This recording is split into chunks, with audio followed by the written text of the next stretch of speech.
Today we'll be giving a gameplay overview and review of the Kickstarter Barnyard Roundup, created by James Hudson and published by Druid City Games.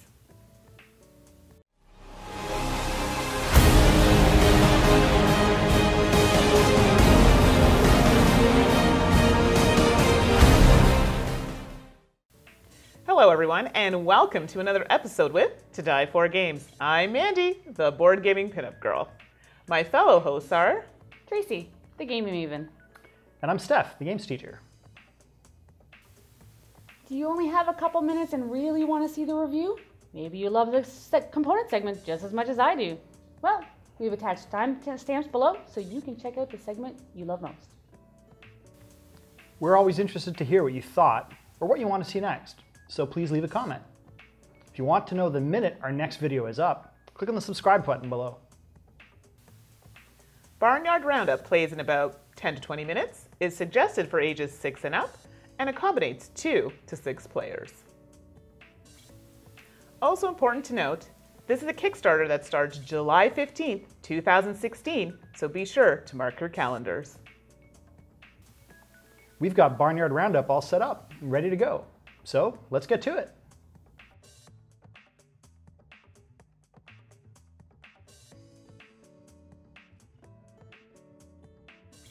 Components: 75 farm animal cards, cows, pigs, sheep, goats, chickens. 15 crow cards, 5 animal bonus cards, 1 for each farm animal. 10 set bonus cards. 13 action tokens, 6 robbers, 6 excuse me, and 1 scarecrow. All right, now that we know what we're playing with, how do we set up? Mandi? Setup. Place the 5 animal bonus cards in ascending value order. Place the set bonus cards next to them. Shuffle together 1 robber and 1 excuse me token for each player. Players then take 1 token secretly. Add the scarecrow token to the remaining action tokens and shuffle them up and leave within easy reach of all players. Shuffle the animal cards, both farm and crow together, and deal a certain number of cards to each player. 6 in a 2 to 4 player game, and 5 in a 5 to 6 player game. Then remove 8 cards randomly from the deck, returning them to the box. Now that we're all set up, how do we play? Tracy? Gameplay. Players take the following actions on their turn. 1. Bluff a farm animal card or cards. Players choose a card or cards from their hand. Note, they must all be the same animal and can be either a farm animal or crow. Choose another player to pass them to and declare the cards to be any one of the farm animals. You can't declare the cards to be crows. The receiving player will either call the bluff or not, saying they believe the cards are or are not the animal that the giver has declared. The cards are then flipped over. If they are correct, the receiving player gets the cards, except for crows, which are returned to the giver. If they are wrong, the giving player keeps the cards, except for the crows, which are given to the receiving player. 2. Play an action token. An action token can be played anytime on your turn before or after the bluff. Robber tokens allow you to choose a player and ask for a particular animal. If they have those animals in their hand, they must give all of them to you.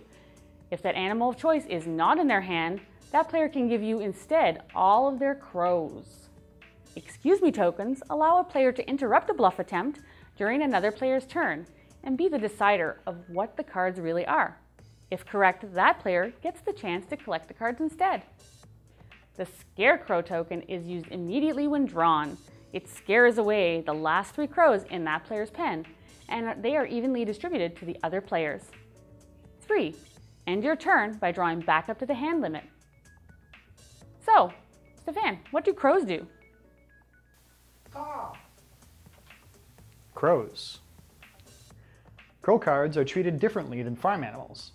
Players must declare them to be another animal during the game. Every time a player collects 3 crows into their pen, so at 3, 6, 9, etc. crows, players may draw an action token from the general supply. So, how does the game end? Mandi? Game end. The game ends immediately when the draw pile is depleted. The players count their score. Each animal has a printed value on the cards. For example, cows are worth 5 points each. Crows are worth -5 points. Yikes. Players can collect set bonuses during the game by having one of each type of farm animal. These cards are worth 10 points. The player who has the most of each farm animal type takes the bonus card for that animal, which is worth 5 points. In case of a tie, no player earns the bonus for that animal. Players count up their score, and the player with the most points wins. So, that is how you play Barnyard Roundup.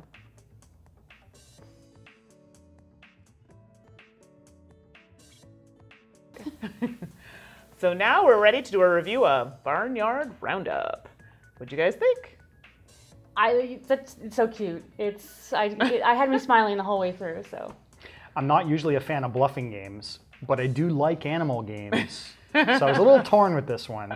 I actually quite enjoyed it. Yes, so did I. At first I was like, okay, I feel like the rules, or maybe it was just us, we're like getting all complicated. I'm like, this feels like it should be really simple. We definitely overcomplicated what is in fact a simple game. No, it's true. So in the end, I was like, okay, I get it, we get it, it's good. So yes, I enjoyed this game, and I'm also not a huge fan of bluffing games, but this one was very cute. Artwork and theme. the artwork is super bright. And I actually commented when we're playing the game, I'm like, Paul's going to love taking photographs of this because it's a pretty game. It's going to stand out. It's going to be great. Yeah, colors were nice. Yeah. I agree. The cartoony nature of the artwork makes it very accessible to a younger audience as well, Yes. which the game is, I think, really intended for. It's not a deep strategic game. It's a light bluffing game.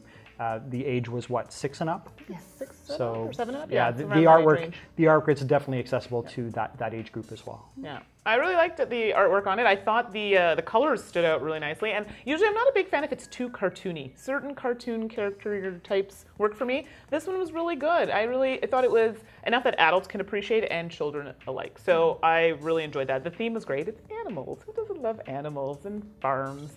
So I thought that was really great. Quality of components. It's just a card, well, it's not just a card game. It's a card game, so really it has cards, but the cards, because it's a prototype, Right. it's actually really nice. And even the box, it almost looks like it's ready to go Yep. out the door. We expect that with the Kickstarter, there'll probably be a stretch goal or two to enhance the thickness of the cards or give them a linen finish or blah blah blah. But definitely the card stock that we received in the prototype was good quality already. So Right. can only go up from there. Exactly. I mean, hard for us to comment because we had a prototype, but it was a very well done prototype. So I'm very excited to see exactly that. If people break the stretch goals and they upgrade the cards, see how it turns out. But overall, looking at it, it looks pretty good. Game mechanics. So it's a bluffing game, but it's interesting in that you can call persons a bluff that they're correct or not correct. So it's Right. not just, I don't believe you, it's a, I do believe you, because that really changes up who might possibly get those cards. So that's kind of cool. I agree. Mechanically, the game fairly simple. Your choice is you can choose who you're going to bluff with. Somebody across the table. We played a 6-player game, 5-6-player game. I think we played the max, didn't we? Yeah, and with that number of players, you could bluff the person opposite the table from you, and I did that a couple of times to my own advantage. But yeah, so I enjoyed that aspect of it for sure. I thought the crows were really good in the game. That backfired for me several times. Because, they didn't believe me, and I ended up with, 4 of them at the end of the game? Yes, they count against you. So Exactly. you don't want the crows. You have to be really convincing when you play those ones. I don't know why they chose that turn not to believe me, but then they offset. If you get 3 crows, or every set of 3 crows you get, you can take another token from the pile, which gives you extra abilities. So it offsets you acquiring those bad cards by giving you the farmer takes pity on you and gives you a token to allow and you to take this action. you're hoping it's the scarecrow, because and then it gets rid of some crows. Exactly. Wow. Here, everybody else, take them. Yeah. So that part was really cool. Similar games. I mean, I know lots of bluffing games like Coup, Sheriff of Nottingham. Sheriff of Nottingham. So I mean, there were some similarities to those types Sheriff of of games. Nottingham was the one that came to mind to me. That's that exactly was what probably I most said. similar. It's Yeah. like a Sheriff of Nottingham that's rethemed for a younger audience. Right. Still fun and playable by an older crowd as well. Yeah, well, it's true, because in Sheriff of Nottingham you have your contraband, and this game you have your crows. So, I mean, yeah, there are little things that tie in. So that was the first game, funny enough you say that came to me that night when we were playing it, which I own. It's a very good game. Final thoughts. Like Stephane, I actually do like bluffing games, except I have to be in the mood. So this is one of those games I would buy because when I'm in the mood to bluff, I can bluff like you wouldn't believe. Poker face all the way. Yes. So I think I'm definitely going to back this one for sure. Although I'm not a fan of bluffing games, I think I'm going to, if she's going to back it, then one of us is going to back it. We don't need 2 copies in our household. But yeah, no, I definitely want to play it again. Yeah.